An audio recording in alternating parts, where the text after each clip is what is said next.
seeing the world and my way of uh, negotiating complexities. And so today is Belen Paez of Ecuador, and I'll wait a couple minutes before I do her introduction, but we will start with a meditation so we can drop into a calm and centered and directed place. So do whatever you need to do when you hear that you're being invited to participate in a meditation, whether it be with your body or your breath, your mind. Leave all the movements and calamities of your morning. It's in the past. The future is not yet here. And for some reason, of all the people on planet Earth, we have all decided to be here at this moment. And very much like a seed in your mind's eye, that seed waits for the optimal moment of moisture and nutrition and temperature and light. And there is an intelligence within the center of that seed that recognizes, there's not enough moisture. There's not enough warmth. There's not enough light. There's not the right chemistry. And it does not trigger the life force within it to grow into its place of vitality. And that can happen season after season, year after year, decade after decade, century after century. And then one day, those four things and perhaps more will come together, and it will be recognized on the most minute scale that, now the moment is optimum. And in that moment, cells divide and two split out, and they're fractal equivalents. And one starts moving down with each breath, and one starts moving up with each exhale. And the in and the out, and the in and the out proceeds until the shell of that seed is cracked. And the root system moves down into that nutritious, moist, warm soil. And the branches move up and pop through the surface of the earth and recognize the sun for the first time. And through an absolute miracle of life, the rays of the sun are converted to sugars. And the plant grows up and grows down and grows up and grows down and grows up and grows down in a very equivalent fashion. And it covers the earth that we see now. So each of us are a seed, and each of us are moving around our days looking for those perfect environments where the creative vitality of ourselves can move in and expand and express itself. And everyone who gets to or gets invited to present at Irresistible Wisdom Network is someone who has nurtured the seed in me. And that's the single criteria. So perhaps there are people in your mind that have that same place in your history, and I'm sure that is the case. So with the next few breaths, invite your best self to this moment. A better listening self, a better reasoning self, a better intuiting self. And deliver yourself to our next 90 minutes together. And now I will begin with an introduction to my dear friend and hermana, Belen. Hola, everyone. Thanks for being here this morning. I see most of the people who I saw on the sign up. Some people are writing me saying I can't get in, so I'm going to take a moment and try to send this. Oh, no, here she comes. She's in. Great. So Belen and I met, I don't know, 5 or 6 years ago. maybe it was around COVID.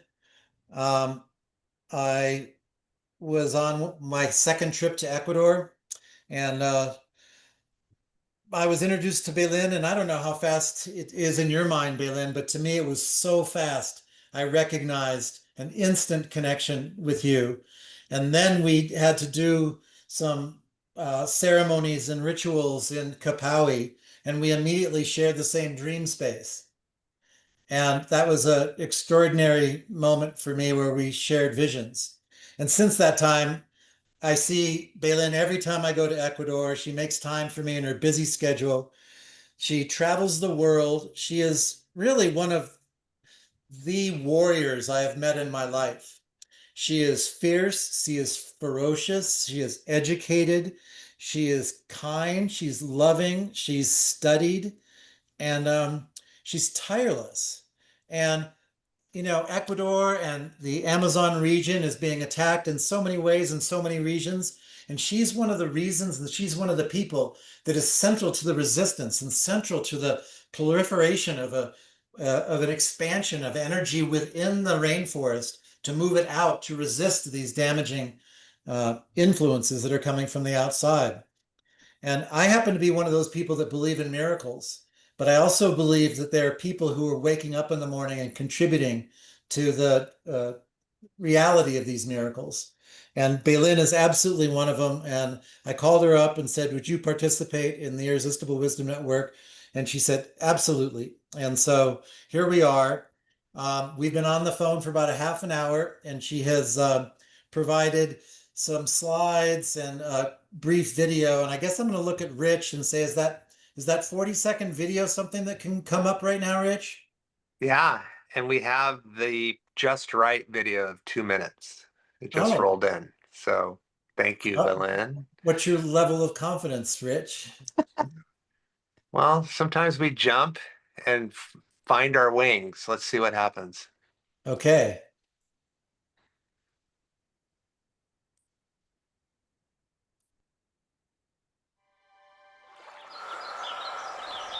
Can you hear that?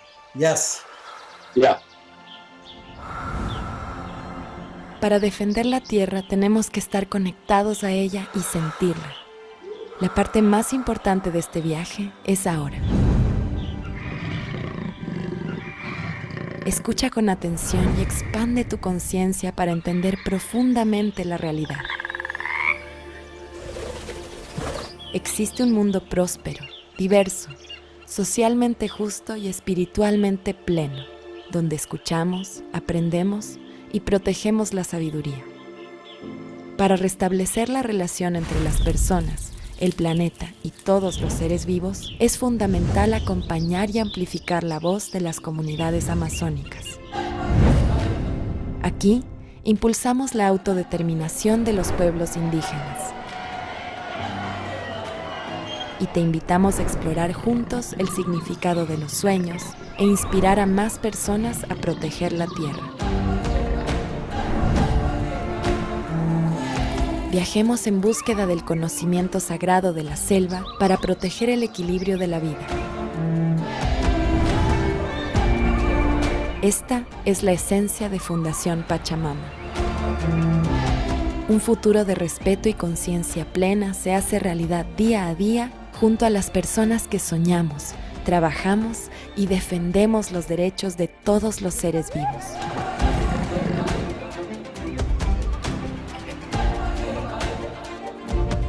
Nuestro trabajo tiene una visión holística y colectiva que siempre estará apoyando la vida. Esa es nuestra misión.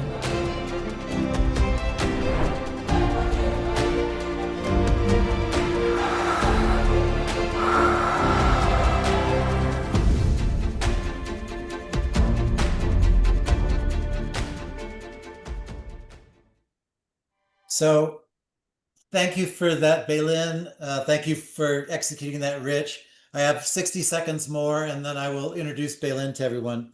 The 60 seconds is two things. One is instantly I was happy that was in Spanish, because we think America is the United States, but everybody in North and Central and South America are Americans. and half of the Americans on Earth speak Spanish, and with a lot of Portuguese in Brazil.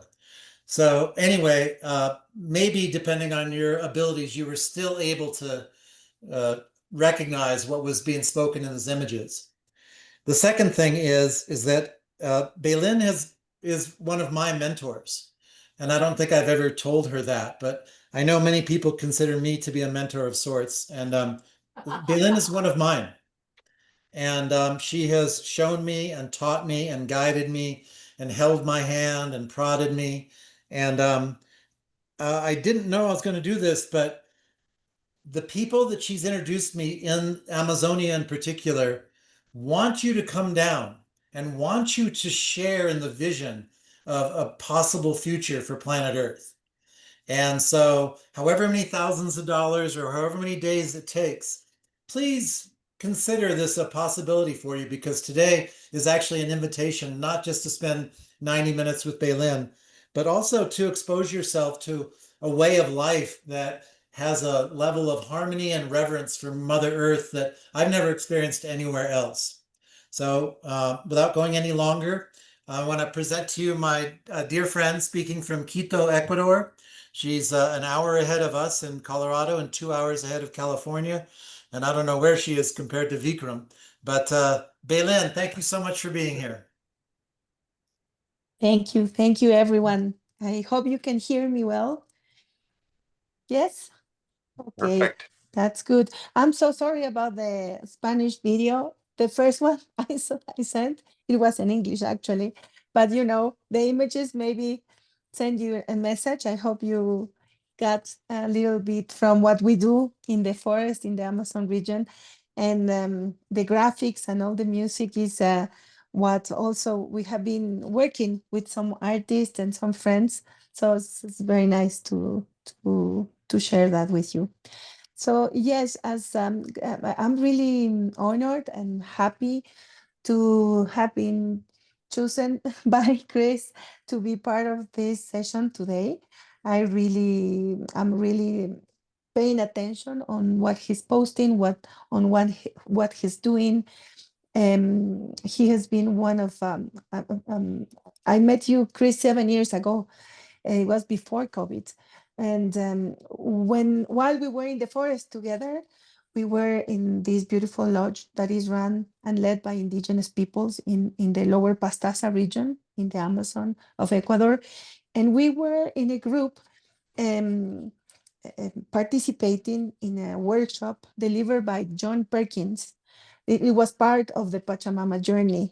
And we were participating in this workshop that is delivered by John that is about the power animal, shape-shifting power animal. So he was drumming, and he was guiding this meditation to all of us. And I was peering with Chris. So we were lying down in this beautiful place in the forest, listening to the drumming and this guiding session to find out the power animal that we have within. And we have to, at the end, we have to share what we saw from Chris and what Chris saw from me. So after these 15, 20 minutes guiding meditation through the forest, the first thing that came to me, it was this black jaguar. It came to me, a black jaguar, and it was very easy. It just came very fast while he was doing that. And then also Chris saw me, and I think, if I'm not wrong, I was a morpho butterfly. I was a blue morpho butterfly. But when we had to open our eyes, and we were lying down, like facing each other, like we were very close, like our bodies were very close, like we were lying down watching very close by. So I opened my eyes, and I see these very blue big eyes, and there was the jaguar eyes in front of me. So I was able to touch him, and we like hug and kiss each other. And that was the beginning of this story about how we met in the forest. And this connection came because we were meant to be connected. And then Chris has been very also crucial for Ecuador's conservation. He has been investing in lands in the tropical cloud forest in Ecuador. So he's supporting to protect part of this very biodiverse forest, cloud forest in Ecuador, very committed with the people who owns that place, and doing a lot of support governing this place with the community that lives there. So this is also about spiritual path that we encounter, but also I see him as a referent from someone that is really carrying this responsibility to protect the forest around the world and to protect communities that are leading, that are in the front lines, defending special places for the earth. So saying that, I would like to start sharing three things. The first thing will be about how I got connected with the forest at a very young age. I was a student of ecology at the Universidad San Francisco de Quito in Ecuador. And my passion was always science, become a scientist. And I was studying ecology, tropical ecology. So I went to study pink dolphins in the river, in the rivers from the Amazon. And also I get very involved and very curious about the giant otters. And when I found these sisters in the rivers, to me was like very clear that I wanted to study them and their families. And I spent like 4 or 5 years doing studies on the Amazon rivers. But in some point, I get to the Achuar territory where I am very close to until now. The Achuar people have been living there for thousands of years. And when I was doing, I was 24 when I was doing this research, and I have this very special moment. And Chris, actually, Chris was the first person in my life that asked to me. He said to me in one of these breakfasts, how you are so connected with the Amazon? What happened to you? And I never thought myself what happened to me to be so committed to devoted my life. I'm 52 now, and I have not been a different path that put my life into the service to protect the living forest and the Amazon region. But it happened that when I was very young, I was doing my research, like taking water samples and doing photo identification for the mammals, for the otters. And I found myself, I was myself in a canoe, 5 p.m. with this beautiful light at 5 p.m. in front of the forest and in a lagoon, paddling. And suddenly I saw this beautiful light coming out from the forest, not from the canopies, but from inside of the forest. It was like a kind of a golden mist coming out. So I put my knees into the canoe just to check carefully what was happening. It was coming very, very subtle. And the dolphins were around. Dolphins were around, and I was able to see different lights coming in, out. And in some moments, I hear myself saying, like responding to a call that came from the forest. And I was listening myself saying, yes, of course, I'm going to be here with you. That's my commitment in my life. So it was like getting married with this call that I received from the forest saying, yes, of course, I will be with all of you. I was speaking in plural. I was saying, yes, this is like what I was waiting for. Like, this is my call. And I was saying, yes, I will be protecting you. I will be listening to you. I will be giving my life to you. So that was a very short moment in my life when I was 24. And since then, never again I had to ask myself what I'm doing or what is my purpose, why I'm doing this work in the Amazon or for the Amazon or for the indigenous peoples, because it was so real and so clear at that moment in a very early stage of my life that I was very blessed because I never had changed the path that I was following. So very, very, very soon, like very close to that period, I met Lynn and Bill Twist from the Pachamama Alliance, and I started working for the Pachamama Alliance. And I've been working for decades now with this organization that is based in San Francisco, but Fundación Pachamama, where I'm the president now, is a legal entity that is a sister of our organization of the Pachamama Alliance based in San Francisco. There's its own legal entity supporting all the work that we do in the Amazon region. So I've been working now for 30 years. This is my 30 year working for Fundación Pachamama. And in 2012, I had this opportunity to fall in love with an indigenous man from the Amazon, because I was always like having all these relationships with people from the Netherlands, from the US, research is people like very interesting people from Ecuador as well. And in some point of my life, I found that I was so in love with the Amazon that when an indigenous man came into my life, was very clear to me that, of course, an indigenous man from the forest should be part of my life, because I love the Amazon. So Manari Ushiwa, who's also a really well-known spiritual leader from the Zapara people, he and we have been spending the last 12, 13 years together, and we have a son.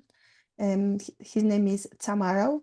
That is a Zapara word that represents is a neutral energy that is outside of the planet.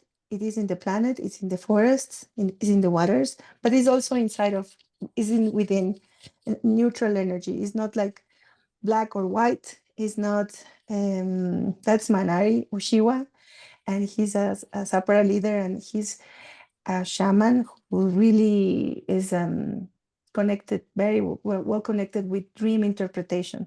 So he does healings, he does community work, teaching people around about their dreams. So when I met Manari, I found also, I found that his people was losing their language. The Zapara people had been declared by UNESCO in 2002 as a oral patrimony for the world because of their language. There are 500 people living in a huge territory in the forest. And her mom, that was one of the last people speaking the Zapara, just passed away 4 months ago. So my commitment with Manari was like to preserve the Zapara territory, its culture, and we create a place that is called Naku, that is a very small healing center for people to learn about the Zapara cosmovision, the Zapara wisdom, and that's how I also support this special culture through my work with Pachamama, Fundación Pachamama and Pachamama Alliance. By 2020, while the pandemic was happening, maybe 2019, Pachamama Alliance with some indigenous peoples around Peru and Ecuador, and we support to the creation of the Amazon Sacred Headwaters Alliance. So for 20 years, we were just focusing in working with the Achuar people, the Shuar, Quichua, Waorani, and 20 years in the front lines, defending territories against or like avoiding extractive industries coming to influence in the territory. We have been always working towards reduce deforestation, avoid loss of biodiversity, support indigenous peoples with the implementation of their collective rights, supporting rights of nature around Ecuador. And we support to include that in our constitution in 2008. So Ecuador became the first country in the world Where's Noodles? to recognize rights of nature. And there is a sound of there, but so Ecuador recognized rights of nature in its constitution in 2008. And since then, after 20 years of that or more, and no, 15 years from that moment, the Global Alliance of the Rights of Nature has become a movement, a social movement around the world, putting out voice for nature, and in New Zealand, in Australia, in Mar Báltico, in Argentina, wherever you go, you know that now people is like asking their governments to declare rights of nature for rivers, for mountains, for special sites, for sacred places. So rights of nature has become a movement since we, Fundación Pachamama, start creating these um, um, lobbying to create we lobby a lot with Congress people to include in our constitution Article 74 that says that rights of nature has the rights to exist. So there is like a lot to tell about that, but actually I would like to go from my personal story to what we, Fundación Pachamama, Pachamama Alliance, our partners in the US, and Amazon Sacred Headwater Alliance does in this moment. And this is like a third part of what I would like to share. I am part of the scientific panel of the Amazon, where is a body with 200 professors and members who are preparing every year reports to the climate conventions and biodiversity conventions. It's a special body acknowledged by the UN system, and also is very independent from the scientific panel of UNFCCC.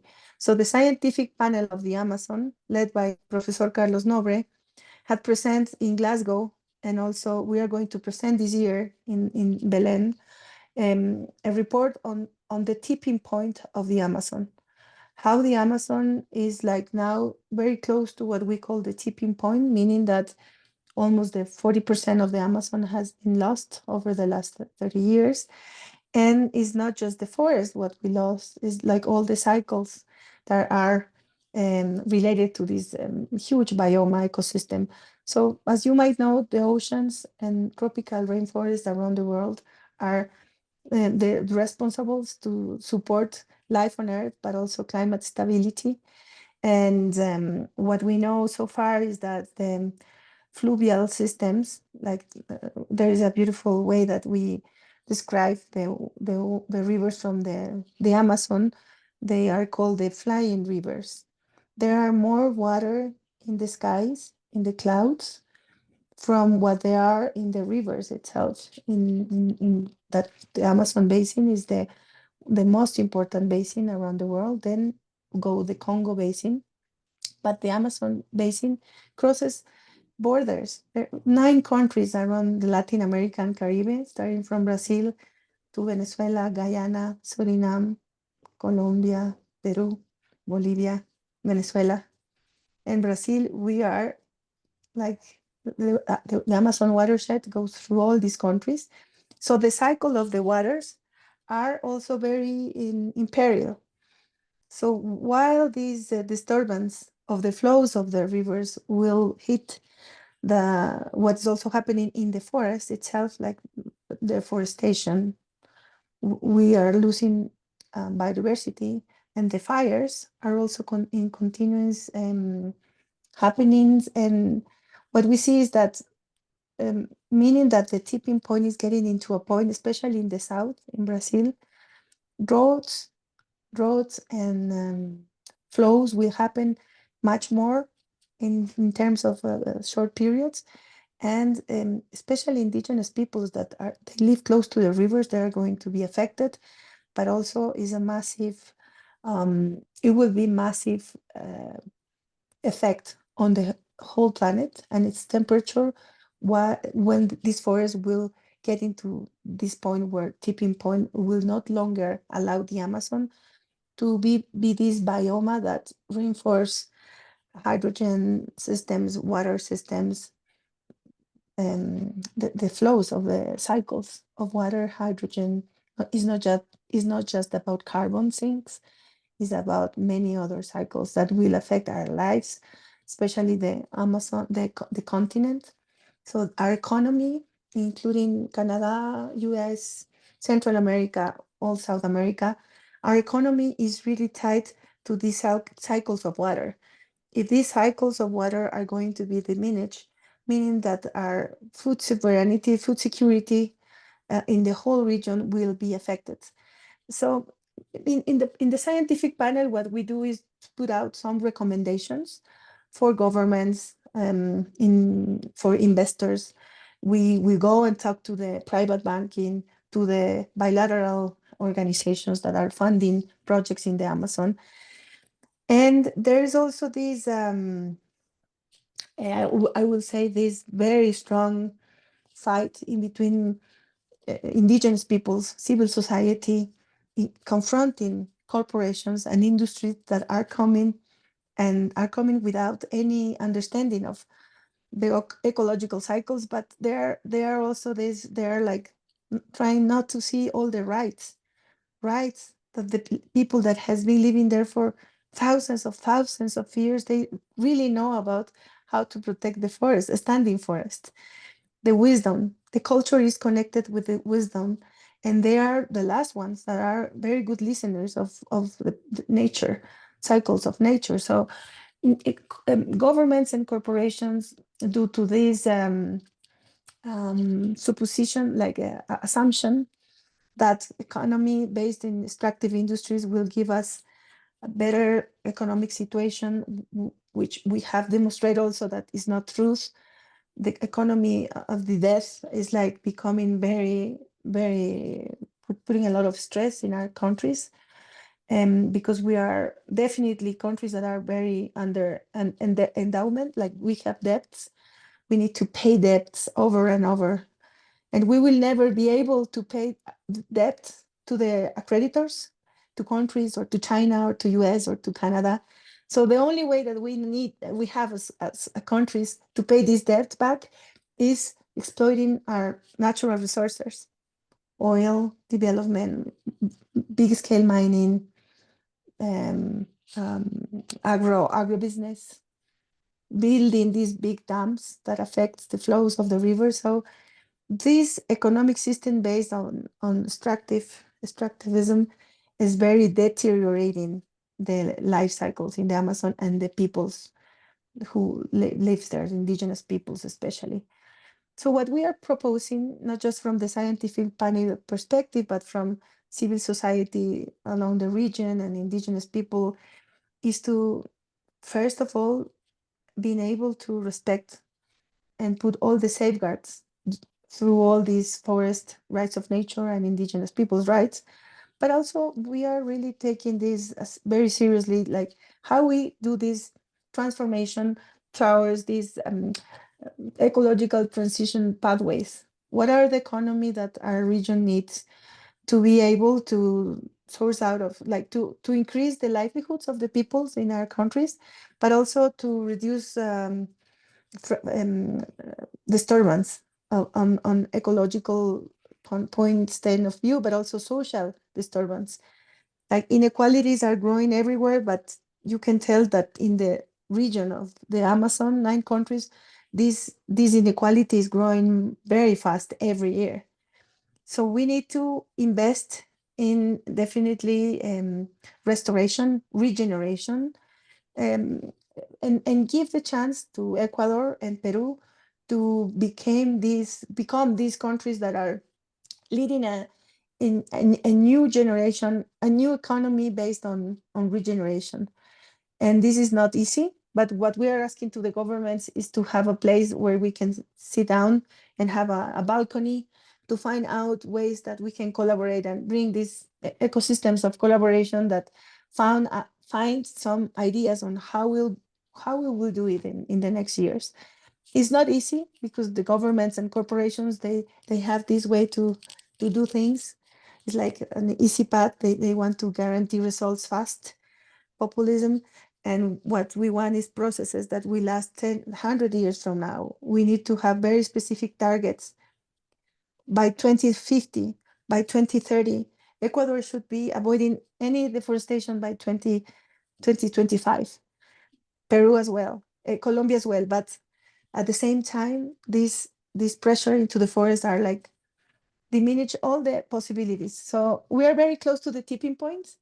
We know that economic problems are putting out in a very difficult situation, but there is this third pathway where we, Fundación Pachamama, and hundreds of indigenous organizations are working towards find these ecological transitions towards a new economic models. And Manari, my dear Manari, and indigenous people have taught me that if we are having so much conversations here and technology and a lot of things happening here, at the same time, we need to increase the way that we are doing ceremonies, community work, landing in our bodies into the earth, having the chance to be in these kind of spaces, having these conversations. So the work that we are doing now here, listening, is the work that we all need to do, because I feel support by you, and you will be support by me through this conversation and any action. Even that if you can share this with a friend, if you can send a link to a person next to you, learn more about what's happening in the Amazon, learn more about the news in Mongabe or New York Times or The Guardian about the Amazon, will give you an awareness about why the Amazon and its people is so important for the entire world and for thriving life into the earth in next years. So I don't know how long I have to end this, but my sharing was about something about me and the forest, something about the work we do, and something about what are the opportunities and the possibilities to coexist and to thrive, to live in sacred reciprocity, and to see that the next 5-10 years we can reach these moonshots. We can really, as humanity, as communities around the world, can come through a very specific moonshots, earth shots, that will allow us to keep continuing thriving life on this planet, and connectivity, connections through ancestral wisdom, meaning paying attention to our dreams, paying attention of what indigenous peoples in the Amazon, in the US, in Australia, everywhere there where indigenous people are, there is a wisdom that we need to learn, pay attention, and to give the chance to ancestral wisdom to give us a space to be in ceremony, to pray, to connect, to interact. And I think that's my message now, is like awakening not just the dreamer, but also the dancer, the celebration, and the community that is not just technology, but is ancestral wisdom as a technology. So I will end here, Chris. Thank you. And I'm listening to your comments and questions. Thank you. So a couple things occurs to me, and one is our days and the media is so full of bad news. And I was wondering if you have any examples of good news or progress that people can say, oh, it's not all bad news out there. This thing is growing, or this thing has been defended. Yes, there are many good news. For example, one of like 15 years ago, Ecuador acknowledged in their constitution, Article 74, giving rights of nature. And from that place, around the world, there is this movement that is now called the Global Alliance of the Rights of Nature, and it's happening everywhere. There is also very good news about how indigenous peoples have been acknowledged as guardians of the forest, and they have rights. So any country or corporation can just come and jump into their territories. There are special safeguards, rights, consultation processes that each country needs to guarantee over indigenous lands. And even that is very difficult, we need to go and do litigation in the national courts, international courts. And nowadays, the Inter-American Court has been announced that through a consultation process, it's called like a process of consultation, they have declared jurisprudence through the whole Latin American Caribbean system of jurisprudence. They have included rights of nature. That is really pioneering. This is like a huge thing. Imagine nowadays, judges from all the region, if there is something that will happen towards environmental damage, they need to fail in favor to rights of nature in the whole region. So in terms of what indigenous peoples are doing, especially young people, climate activists, they have been announced as one of these winners around the world. They are in the front lines, not just defending territories, but also they are communicating their traditions, their wisdom through generations. And now they are in the first places in the conventions of biodiversity, of climate change, on the certification. They are with people, movie stars in LA. So this way of communicating the importance of the Amazon and indigenous wisdom is everywhere. So they have a voice as well in the media, in the movies, and they are moving towards communications like technology. Indigenous youth is using technology.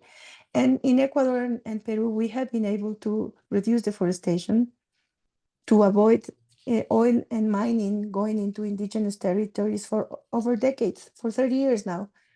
So the forests that we have been supporting indigenous peoples to protect are the most biodiverse and protected forests around the world.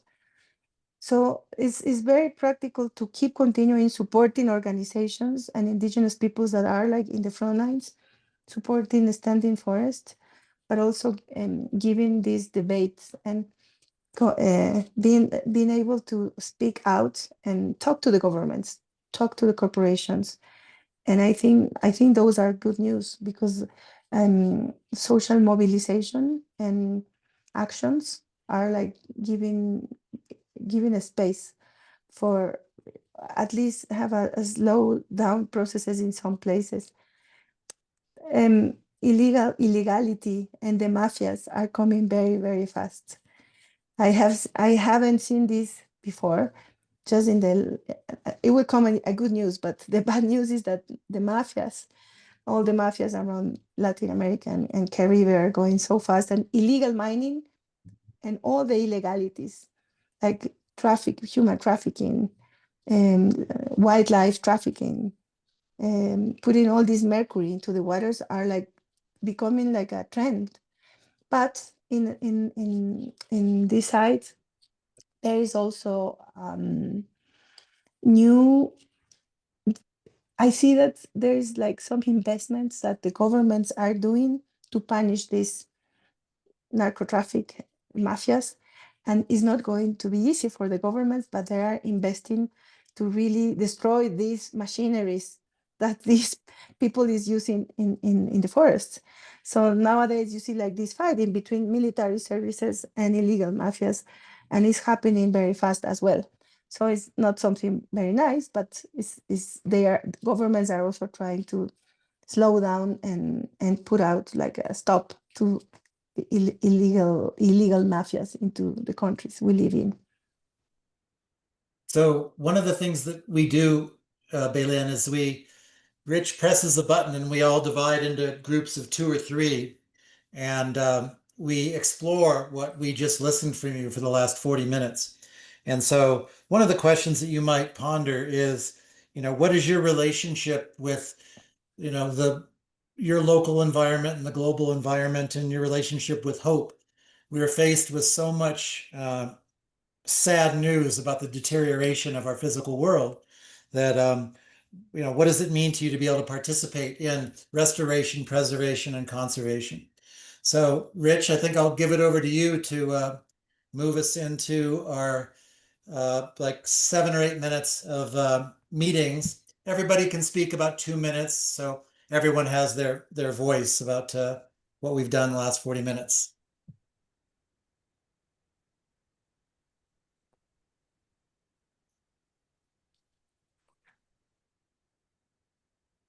Yeah, let's see how this works, everybody. 2 to 3 participants per room. Yeah. Okay, here we go. We'll see who we're with, who we're paired up with. Oh, it's funny. I'm watching it. I'm kind of excited for you all. Okay, dropping in.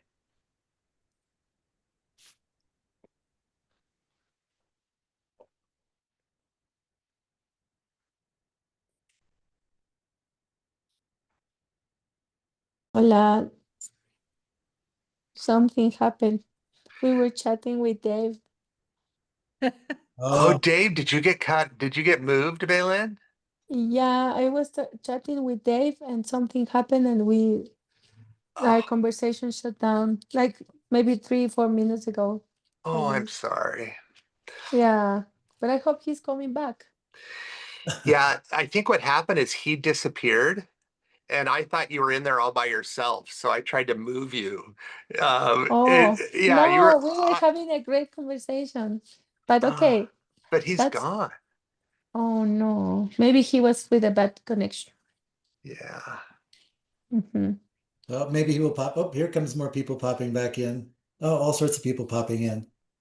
All right. Dave's Uh, back. yeah. So I'll start, but this is the time where we share, and hopefully everybody's voice got to get warmed up in the small groups. And I was with Chris, and she's a school teacher in Santa Cruz. And I said, so are we going to start working together to bring some of your students into the Amazon? And she said, yeah. And so, Yeah. the idea of the future generations and the young people, I'm 67, I have X amount of years left, but I can definitely see the end of my rope closer than the start of my rope. But the young people are the ones that are going to have to inhabit this place. And so I have no trouble at all saying that's going to be my initiative in the next months, is to put together groups of young people to bring them in for a credible image of what it means to see things other than on a screen or a television. So I'd love to hear what other people spoke about, and questions for Belen too. Can jump in just on that exact note, Chris, is that part of what I started with our group, which was beautiful with Heidi and Joshua, was that I loved hearing Belen talk about this initiation at 24, right? And this opening and receiving a message that she could never question. Logical brain is turned off. This is just a clear yes to the world, right? And my question, because I lead young people into these kind of retreats that we then go for a year later and try to learn what they learned in these retreats out in the wilderness, is how do you create the conditions that help them potentially be open to these callings? They don't have to be maybe the same lightning, large lightning bolt, but still to hear that there are these stirrings that they're so ready for to hear, and that their organism is almost primed to hear, right? And sure, turning off the phone is one way, but I think also just attention, how to move our attention in a widening way, and to hold it widened even after we've come back from canoeing trips and so on, or even our trips to the Amazon. I'm really interested in how to maintain that connection and opening. And I don't have lots of answers, just more questions, really. And maybe Belen, if you have thoughts about maybe what holds you, I know living there must matter. Yeah. Well, I've been guiding also. I have an example. I have good friends from Salt Springs Island in Canada. They brought, like, for over 3 years, groups of young people, because their kids were not going to traditional schools but from Montessori or Waldorf. So they bring these groups of very interesting young people, and they were into an immersion in the forest for 10 days, 12 days. And it was great just to see them having all these questions and very well integrate, like with their hands, with their trying to fish, um, listening, paying attention to their dreams. Like very close to doing the plants medicines in a different way, baths. So I think that if if you have a group of young people, is just to have, maybe not all of them can come to the Amazon, but they can explore through listening to people from the Amazon, to young people from the Amazon, but also to Manari or to other friends we have from the Amazon, stories about how they dream, how they live in the forest, and some sharings from them. But there are also very deep experiences if you bring young people and do an immersion in the forest with indigenous peoples and people from their ages that they will never forget. So all these kids that now are like 24, because they came really early, like 10 years ago, the majority of the people came to the forest. They have extraordinary committed lives doing things because they some of them wrote to me like, Belen, that experience in the forest changed my life. And this is beautiful because nowadays I've been listening to many people that are coming to me, or they send me letters or a note. Sometimes I cannot remember them, but they say, that trip to the forest changed my life. So listening to that, I think that there is something very specific that happens while you are in the forest. The experience itself is something special, but also if they cannot come, there are some experiences as well that they can be in touch with the Amazon, through different tools that I also can give you in a moment, or we can have a talk later. And Chris Matias is one of the ones that he can network and he can do all this integration in between what the kids need to live in the forest. Belen, do you think it would be wise to connect everybody to Awakening the Dreamer? Oh, One of the tools that Pachamama Alliance has delivered for many years is this symposium that is called Awakening the Dreamer, Changing the Dream, and some other programs that are available and for free in their webpage, the Pachamama Alliance. You go to the Pachamama Alliance website and you can have all these programs, Awakening the Dreamer and other programs that will allow the people to know more about the work we do. And also the social media work of Fundación Pachamama in the Amazon. And I recommend you also to check on Manari Ushiwa Instagram. He does all these teachings on dream world. So there are a lot of community work that he does in English, and they do conversations and they learn about what's happening in the world, but from this perspective from the Amazon. That's very interesting to find out about him as well. Belen, is there age limits of taking people into the jungle? Well, I've been very humbled to see like people from traveling with kids, like three old kids, Yeah. to people who's like 90, 91, and they're jumping into the rivers. So that's that. I have been that ranges like from 3 to 91. I remember Dr. Dave that came, and he was swimming in the river, and somehow he got bite by this ant. But he was so happy to be bite by the ant because he said, "Yeah, I was waiting all my life to be bite by this ant. It has given me this power now." So it was so fun. Yeah, Dr. Dave. Well, I will send an email out to everyone that'll have a list of resources and a list of links that Belen has mentioned. And it'll be Manari's Instagram, it'll be the Pachamama Alliance, Fundación Pachamama, Awakening the Dreamer, things like that. Pachamama Journeys. Pachamama Journeys.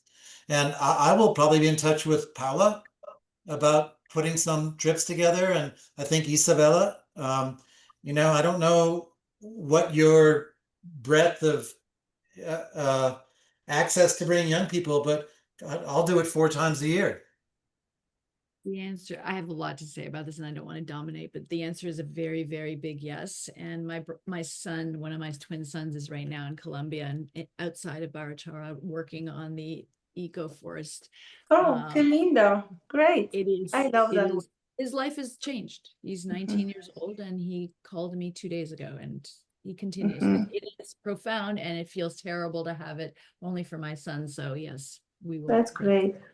And in terms of security, like the trips Pachamama does and Chris Matias, we can organize trips that are pretty secure, and very specialized in experience, life-changing experience, meeting all these healers and people who really can transmit wisdom and technologies from Manari. I'm like taking this concept from Manari, but Manari is always saying about that dream interpretation is a technology that we need to take present this moment, and it's happening every day to us. So we need to pay attention and listen to nature will come with that dream experience. So I will wait for you in the forest someday, and Chris will be the one who organizes, and I will meet you for sure. And meanwhile, please learn more about what's happening in the Amazon. Send you letters to the presidents or be part of some campaigns to protect indigenous territories. And if you know people that are interested to come, send them to the Pachamama Journeys website. And also, if there are friends that would like to support financially to the work we do, is also very special and important for us. I would like to invite you to come to Colorado. I know the best thing would be for us all to come to you, but we have had some ceremony at the somatic studio that I work at, and it was amazing, and people came and we learned a lot, and it was very powerful and moving. It was a Mayan ceremony, and we want to do more of that at the studio. And so come see Chris. He doesn't live too far from me when he comes and visits in Colorado. And I just encourage everyone to participate in ceremony because it is really good for connection to others as well as yourself and learning more about these cultures. Yes, Manari and I also, we go to ceremonies. We attend ceremonies in different places. And yeah, to bring that with us is an honor, and also to share. Like is the time. The time is now, and we need to do ceremonies every time more. Doesn't matter. It's important to be in the forest, but also we can do it everywhere, and connecting experiences and traditions. Gracias, Chris. Gracias, amigos. Yeah. Oh, any other voices? Yeah, I'd love to hear a word from everybody, but that's just how I am. I might chime in briefly. I had the great privilege of sharing some time with Belen. And so, and sorry, I had a technical glitch that I cut out, so I'm so sorry about that. But a couple of things. One, the idea that ancestral wisdom is a technology, that we can use that for our advancing wisdom. And I think that that's so important. And the other thing is this idea of the rights of nature. You know, we've talked about Mother Nature, but we never gave her rights. Like we think that rights are, you know, something that is indivisible from being human. But the rights of nature, I think, is a revolutionary concept that needs to really be expanded. That you know, we think about rights strictly for humans.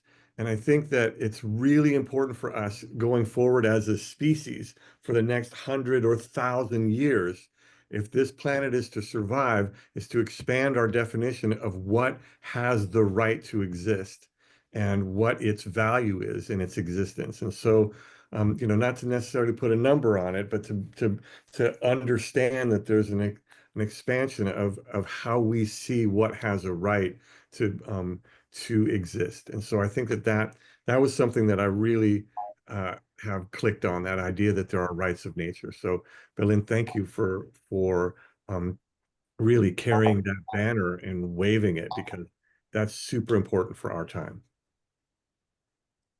Great to talk to you, David. Yeah. Very nice. I love it. Thank you. Anyone else? I want to share one thing. Good. So Belen, I met Chris in the Amazon last year, and I was invited by Gregory Landor. And I shared this with him as well when I found out about it. So the Amazon Sacred Headwaters Alliance, I believe you use the acronym ASHA, Asha. Yeah. In Sanskrit and Hindi, languages of India, Asha means hope. And I think it's very fitting that Asha means hope, and that's the name of the organization to bring hope back. I love this. I'm going to share with Domingo Paez and with the board of directors of ASHA, Indigenous Leaders. And I think there is this beautiful parallelism, but there is such a also a profound meaning, no? Amazon Sacred Headwaters from the Amazon Sacred Headwaters Alliance. So that's what it means. Actually, it's a hope. Yeah. For the entire Amazon basin and its people and its forests. So thank you very much to share that. I take it. I take with me. Asha is hope now. Asha is hope, yeah. I had the pleasure of being with Vikram in the rainforest last year. And remember the moment we met when I walked down to the table and I said, yeah, I see what's going on for you. I'm here. And what a powerful week we had together, huh? And Bikram, and we are like very happy and proud that because we are working with what we call the biocultural units, like Jaguar credits to support the forest to be preserved and also support indigenous people to protect the Jaguar lands. Through monitoring and reporting and verification from the youth, indigenous youth, they are doing all this technical work. We do have friends in technology working with the blockchain and the token for the Jaguar conservation. So we do have a range of things that we are doing, from conservation to maternal healthcare to solar transportation through bioeconomy and human rights and rights of nature. So we do have a very vast scope of things that we are doing in Peru, Ecuador, with these territories, but also technology is part.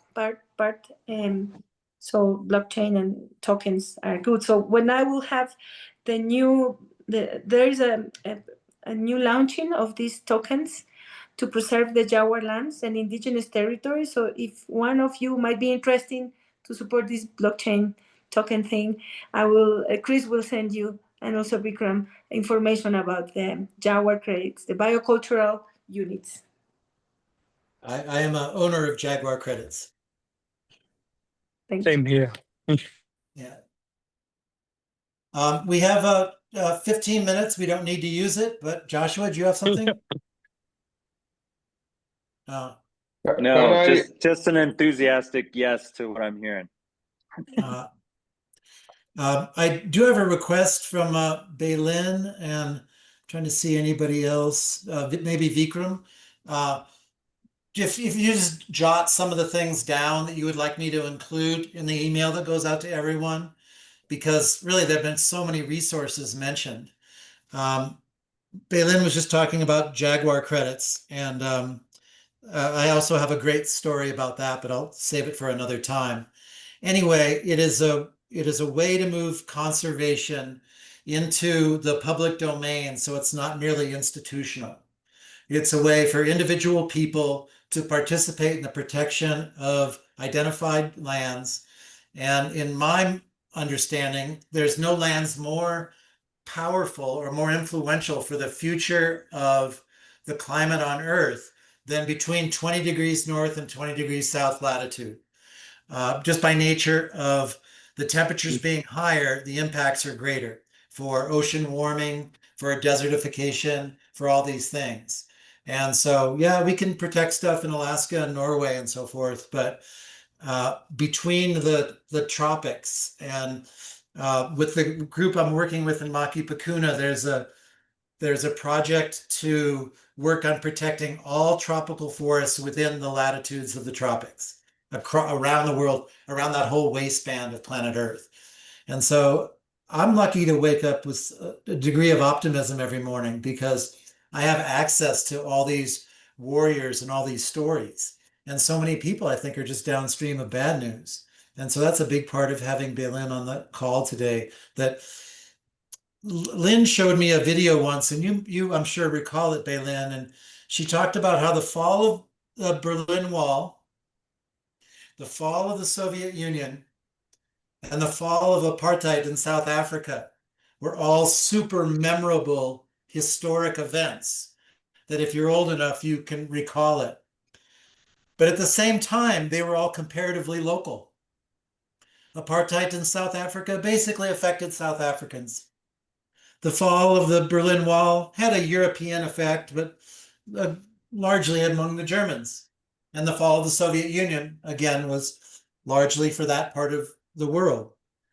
But the people who have become committed to the protection of women, children, waters, lands, air, the growth in nonprofits and NGOs in the last 10 years in those categories includes more people, vastly more people, than the combined amount of people that participated in the fall of the Soviet Union, apartheid, and the Berlin Wall. So instead of feeling fractured, if you're participating in the preservation, conservation, and restoration in any way, in your community, in your backyard, in your nation, in your continent, in your hemisphere, you're part of the largest movement in the history of humanity. And you're not alone. And people are waking up every morning and doing it. And Belen is at the sharp end of the spear, which is why I was so excited to have her here today, because you now have a one-to-one relationship with her. When you come to Ecuador, you will meet her. And she's had a profound impact on my life. She also mentioned John Perkins, who led that that first ceremony that we connected during. And he is also going to be one of the participants on this call. And you might want to look him up. He's the author of Confessions of an Economic Hitman. And he worked tirelessly to be one of the problems of growing parts of the world with his former career. And now he has been working tirelessly to re-educate people and to be the remedy to some of the things that he participated in. So extraordinary human, and you'll get to meet him over the next few months. Well, I'm feeling complete. Does anybody have a burning desire to share before we sign off? Just to ask for some of the social media experiences that you just talked about, Belen, because young people, as you know, are drinking one particular fire hose, and to just have listened to this and the new technologies being used in this restorative way led by wisdom traditions would be literally such nourishment for these kids. And so I would really love to have access to those accounts so I can share them with our community of young people. Great. Gracias, Isabella. Yes, Isabella. I would like to maybe explain very shortly that the jaguar crates are a tool, technological tool to protect the forest. And because in this area of the lower Pastaza, there is a very good and healthy population of mammals, including jaguars. After the pandemic, after COVID, there were many companies from China coming to chop down the balsa wood, and they came, and in 1 year they take out all the balsa wood that actually grows very fast, but they were using that for the wind hélices, the wind propellers. And then the actuary said, no, we don't want to cut the balsa woods, because in the islands where the balsa woods grows, there's the jaguar nests. the jaguar, they really like these islands where balsa wood grows. So we are not going to chop down these balsas, but instead of, if we are not going to receive that money that is coming to the territories very fast, how if we can protect the jaguar places, and let's create a technology. So there were, like, in that moment, friends from Oslo, from Regent Foundation, from Natura Teclac, Fundación Pachamama, and the actual people in Xaramensa to start, like, designing this technology that has been very interesting, because nowadays they are receiving funds to put in place, like, different activities to have a better health, education, transportation, but also to protect the jaguar and bring capacities to the community, especially to women and men, young. They are the ones that are doing the monitoring with drones and with the phones and computers. So then they need to contrast that information with satellite information and research, but they are doing very well, and it's more and more robust the way that we are presenting data. So people outside are interested also to invest in this Jaguar credits technology. That we don't like to use it so much, credits, because actually there are biocultural units. So there is this still conversations around. That's it for my part. I'm really happy to share with you all these minutes, and I hope I will see you in the forest or somewhere else. And I send you all my love from the Amazon, and we're together in this beautiful journey, in sacred reciprocity, thriving life for everyone, and open hearts to listen to nature every time we walk, we wake up. And I hope you to have a beautiful week. Thank you so much. That was beautiful. Thank you, everyone. Thank you. You're rock. Gracias, Belen. Gracias, everyone. Gracias, Chris. Gracias, amigos. Les mando un Keep an eye abrazo. on your emails. Sí. Bye. Thank Gracias, you. everyone.